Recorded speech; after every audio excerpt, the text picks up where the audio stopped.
Hello नमस्कार साथियों, मैं राजकुमार आप सभी का स्वागत करता हूं अपने यूट्यूब चैनल आरके स्टडी में। आज हम क्लास 10th हिंदी का मॉडल पेपर सॉल्व करेंगे। पहला क्वेश्चन है हमारा, बाबू गुलाब राय किस युग के लेखक हैं? तो बाबू गुलाब राय द्विवेदी युग के लेखक हैं। ऑप्शन नंबर बी इस प्रश्न का करेक्ट आंसर हो जाएगा। अगला क्वेश्चन है हमारा, चिंतामणि किस विद्या की रचना है? चिंतामणि निबंध है हमारी। ये किसकी है? आचार्य रामचंद्र शुक्ल की है। तो गबन किसकी रचना है? तो प्रेमचंद की रचना है। तीसरा नंबर का आंसर ये हो जाएगा प्रेमचंद। शुक्ल युग की समय अवधि क्या है?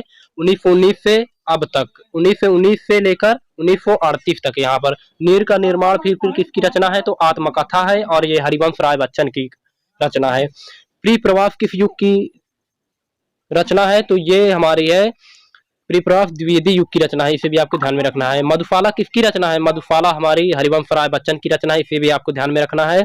अगला क्वेश्चन है, भारत भारत की किसकी रचना है? तो भारत भारती मैथिली शरण गुप्त की रचना है। इसे भी आपको ध्यान में रखना है। आधुनिक काल की समय अवधि क्या है? 1943 से लेकर अब तक। मतीराम किस युग के लेखक हैं? तो रीतिकाल। इसे भी आपको ध्यान में रखना है।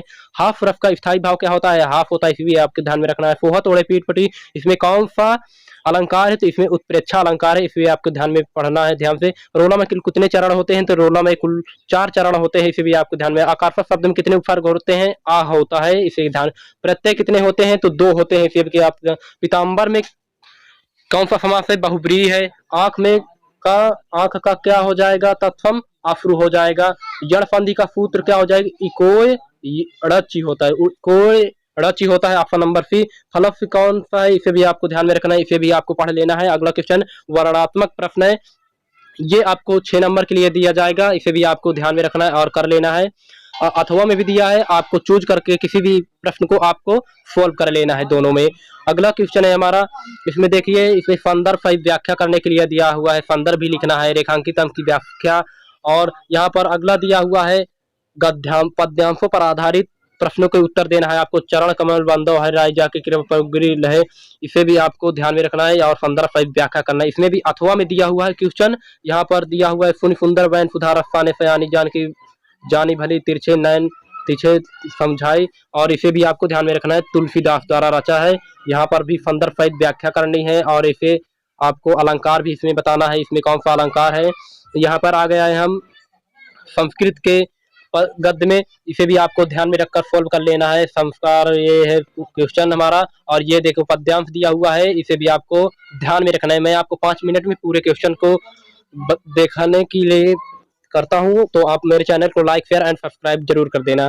तो देखिए, यहाँ पर दिया हुआ है, आधार निम्नलिखित आधारित पर एक उत्तर दीजिए। आपको जिस भी आप उत्तर प्रदेश के हैं तो अग्र पूजा लिखेंगे। आप जिस भी बोर्ड के हैं, हर बोर्ड के लिए अलग अलग है। इसमें भी आपको चूज कर कर करना है। यहाँ पर अग्र पूजा करना है यूपी बोर्ड में, और सभी बोर्ड में जो हो आपको कर लेना है।